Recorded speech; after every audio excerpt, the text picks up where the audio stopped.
This presentation is about African-American author Frederick Douglass, who lived from 1818 to 1895, and the narrative of the life of Frederick Douglass. Who is Frederick Douglass? Frederick Douglass is one of the 19th century's foremost spokesmen for African Americans and equal rights. He helped question the myth that blacks were a subhuman species only capable of serving whites by demonstrating his own superior intellect and writing and speaking skills. He was born a slave on a Maryland plantation, although, as with many slaves, he was unsure of his birth date. When he was about 7, he was sent to Baltimore, where he became a house servant and was taught to read by his mistress. At 15, he was sent back to work on a plantation, where he was sent to a slave breaker for a year because he was considered too rebellious to be an effective slave. And 6 years later, he escaped to Massachusetts. In 1841, he went to an abolitionist meeting in Nantucket, Massachusetts, and when he spoke, he was so eloquent that he was hired as a lecturer by the Massachusetts Anti-Slavery Society. He spent 4 years touring the North, speaking in favor of abolition. In 1845, he published Narrative of the Life of Frederick Douglass. He then spent the next 2 years touring England, lecturing on the evils of American slavery. He could not remain in America out of fear of being captured and returned to his former Maryland owner.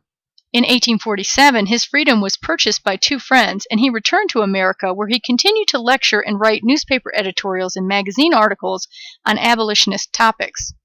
He founded and edited the anti-slavery journals, the North Star and Douglass Monthly, and revised his slave narrative twice.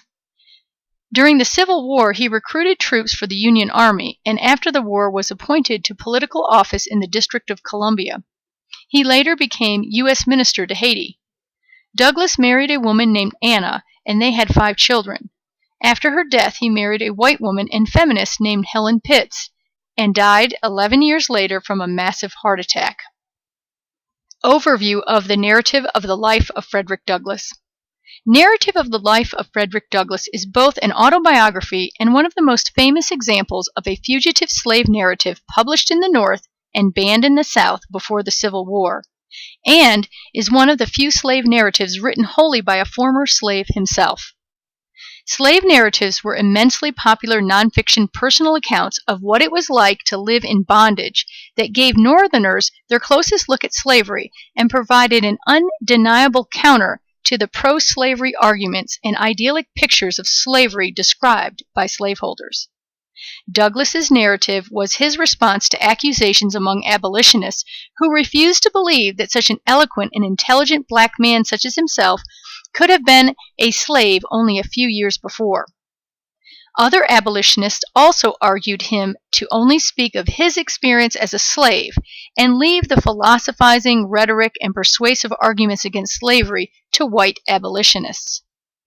Douglass used real names and places and demonstrated his own intellect by eloquently arguing the immorality of slavery in his narrative, to silence his critics, even though it meant he had to leave the country for 2 years out of fear of being captured by his former owner.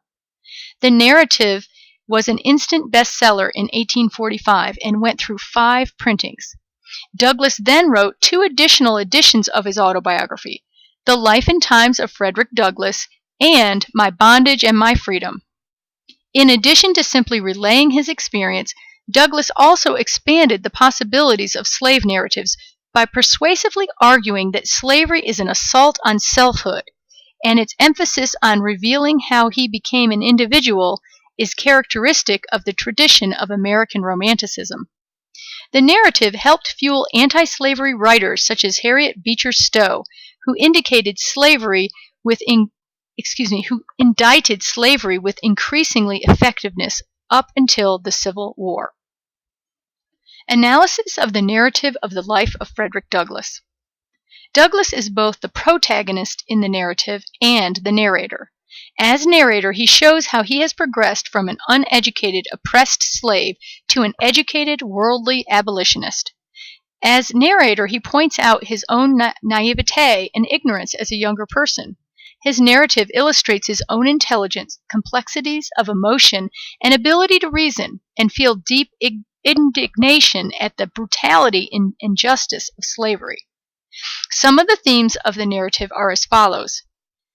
1. Keeping slaves ignorant perpetuates slavery. 2. Knowledge leads to freedom. 3. Slavery is cruel and unnatural and not only damages slaves but morally corrupts slave owners as well. And 4th, slavery is a perversion of Christianity. Some motifs in the narrative are the victimization of female slaves, treatment of slaves as property or livestock, and freedom in the city. Some symbols used are white-sailed ships representing freedom from slavery, Sandy Jenkins and her route representing the superstitions of the general slave population who rely on a traditional African approach to religion and belief, the Columbian Orator, which is a collection of political essays, poems, and dialogues which Douglass reads around age 12 shortly after learning to read, represents the importance of education and the ability to articulate the wrongs of slavery in obtaining human rights.